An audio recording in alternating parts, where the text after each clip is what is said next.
When we think about canceled movies, most of the time we like to look at the DC universe because they have canceled a lot of movies in their universe. But in today's video, a lot of you guys asked me to do some research and talk about the top 10 canceled Marvel movies that I wish we would have seen.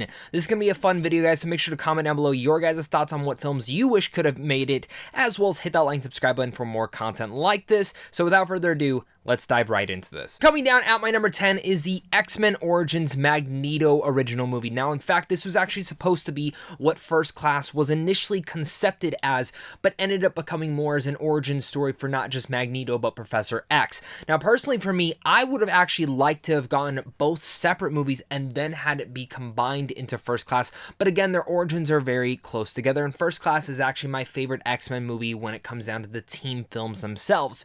But speaking about this, Magneto for me is personally my favorite X-Men character of all time, right up there with Wolverine himself and Gambit, and I personally would have loved to have seen a Michael Fassbender venture, seeing from him as a kid all the way up until the time that he met Charles Xavier. I think there are some adventures that we could have seen in there between the young adult days if you would have changed out certain things, but again, I've always found Magneto to be one of the more interesting characters in the X-Men universe, and I understand that's what we got in First Class, but I would have liked a more integral deep dive into it all than just an origin story for both of them at the same time. And at my number 9, this is a movie that I didn't even know was going to be happening, but Lisa Joy, the creator of Westworld and a very underrated movie, Reminiscence, last year, was initially asked to create a Black Cat movie for the Amazing Spider-Man universe. Now, I know not everyone loves the Amazing Spider-Man films, and I know a lot of those movies were, in fact, actually canceled after The Amazing Spider-Man 2, but the fact that you would have had Lisa Joy most likely writing and directing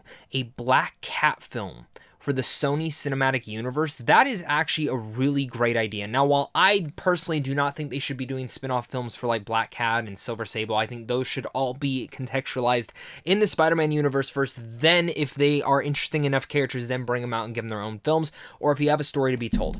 I don't know what story particularly you would tell here, but if they would have kept in line with this, we already had an amazing actress as the Black Cat casted in Amazing Spider-Man. You could have continued that in there, and again, having Lisa Joy be the writer and director for this would have just been absolutely splendid, and I would have been full on for this. I have no idea what the story could have been, but it would have been pretty damn cool. Now at my number 8, while I mentioned my YouTube short about the DC films being canceled, Del Toro was creating a Justice League Dark. He was also at one point creating a Doctor Strange movie with Neil Gaiman.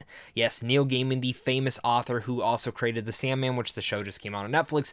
I'm fully invested in that world. Neil Gaiman is one of the best writers out there that has ever lived, and Del Toro is personally one of my favorite directors. So you combine both these mismatches to make a Doctor Strange film. I can't even imagine, I can't even fathom how freaking awesome that would have been. You know, Del Toro would have gone very practical. This movie probably would have been very weird and very different than what anything we would have seen, but I also think it would have been very reminiscent in the same way that I think Sam Raimi decided to direct in Multiverse of Madness. I have no idea what the story would have been for this. All I know is that Del Toro would have crafted something absolutely amazing, and I would have loved to have seen it. At my number 7, another movie that I had no idea was possibly in development was a Catherine Bigelow X-Men movie, specifically one that was titled Wolverine and the X-Men. Now, Wolverine would have been casted and played by Bob Hoskins, who would have been awesome. That would have been a really unique casting for Wolverine, and at the time, when we did not have a live-action Wolverine yet, that's actually, like, pretty spot on for seeing Wolverine. Could you imagine Bob Hoskins doing that role? But also, apparently, they were looking at Angela Bassett to play Storm, which, again,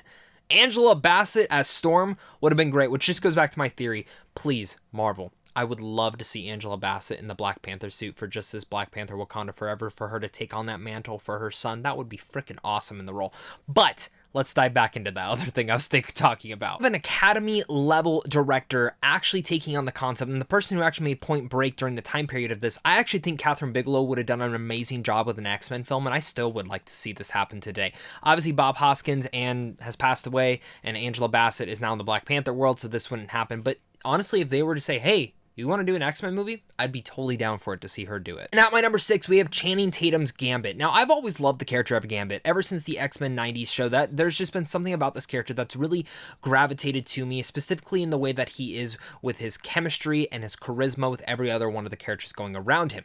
Channing Tatum's Gambit probably would have been a pretty damn decent movie, I imagine, and I would have really liked to have seen what happened here. It seems like it just kept having a lot of different false starts. Bad script here, good script now, director falls off, and all these sorts of things. Then budget constraints, then Disney bought Fox, and then everything kind of fell apart.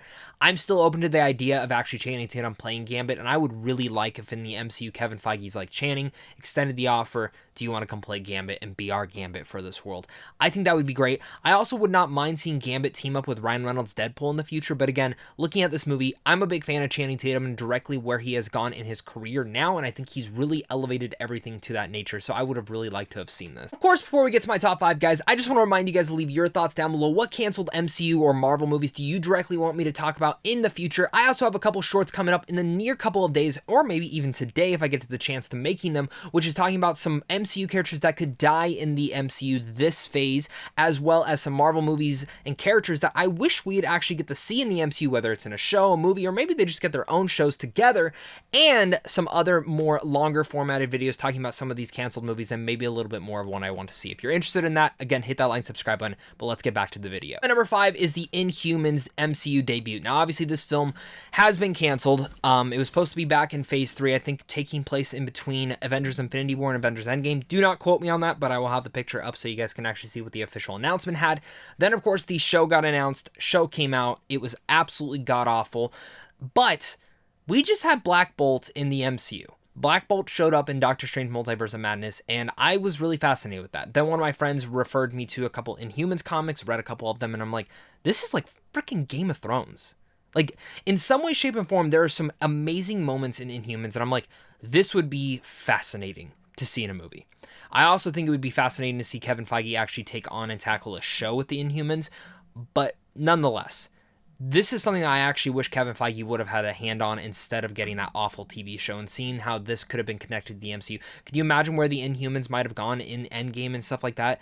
I don't know how directly they would have tied in, but I actually think if we were to bring them back maybe either in phase 6 for this next phase or starting off phase 7, bring in some new characters, I think it'd be pretty damn cool. And just in the way, if you've never read the Inhumans comics, you really should, because I think they're actually quite underrated. Now, my number 4 is the original Ant-Man idea director and writer Edgar Wright was going to be creating. Now, we don't know much about this project. We do understand that most of his script ideas actually were in the original Ant-Man script that we actually did get, directed by Peyton Reed. The only big difference is that Edgar Wright seemed to have wanted this to be a little bit more separate. Obviously, the MCU started to become a thing, which is why Edgar Wright kind of left that entire area.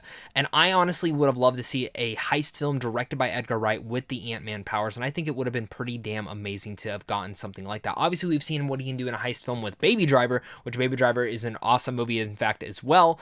But looking at this entire thing, I would just love to see Edgar Wright in the future direct a Marvel movie. That would be sick. And again, I just can't imagine the visuals that he would have given us when it came down to an actual Ant-Man movie. I mean, if you've seen Scott Pilgrim, if you've seen Baby Driver, if you've seen Last Night in Soho, you definitely know what this guy can bring to the table. Now, at my number 3, we have The Amazing Spider-Man 3. Now, I know a lot of people are a little bit sour on The Amazing Spider-Man 2, but after seeing Spider-Man No Way Home, I mean, let's be honest, I would love to see Andrew Garfield get the continuation for his story and to really finish it out. And while I have my pitches for directly what I would do in that universe to continue his story, but also still be able to give Tom Holland the shining spot in his Spider-Man movies, all I can look at is The Amazing Spider-Man 2 had set up a lot of different things. Some things great, some things bad, some things I did not want to see. But I imagine that on Amazing Spider-Man 3, you could come back in full force and really give us something special. One thing I will always give is that these films had some of the best web slinging, as well as I still arguably think that Andrew Garfield might be the best actor that has ever been Spider-Man. His emotional performance at the very end of Spider-Man 2 absolutely wrecked me when Gwen Stacy died, and the whole entire continuation of that could have really brought about something special. And some of the things that actually started to come out was that we might have actually seen Gwen Stacy Spider-Man in the Amazing Spider-Man 3, and I think that would have been an interesting dynamic to see how that all ties into. But I do want to jump into my number 2 because this also does tie into the Amazing Spider-Man 3, and that is another Amazing Spider-Man spinoff that got canceled, which is the Sinister Six movie. Now, I never believed that you could actually make a Sinister Six spin-off movie by themselves before we get an Amazing Spider-Man movie. I'm pretty sure that was actually the release dates that they were looking at, or maybe vice versa, that we were going to get Amazing Spider-Man 3, then a Sinister Six movie. And even though we kind of know what the team was probably going to end up being, the fact that Drew Goddard was going to write and direct this is exactly the reason that I was already excited for this.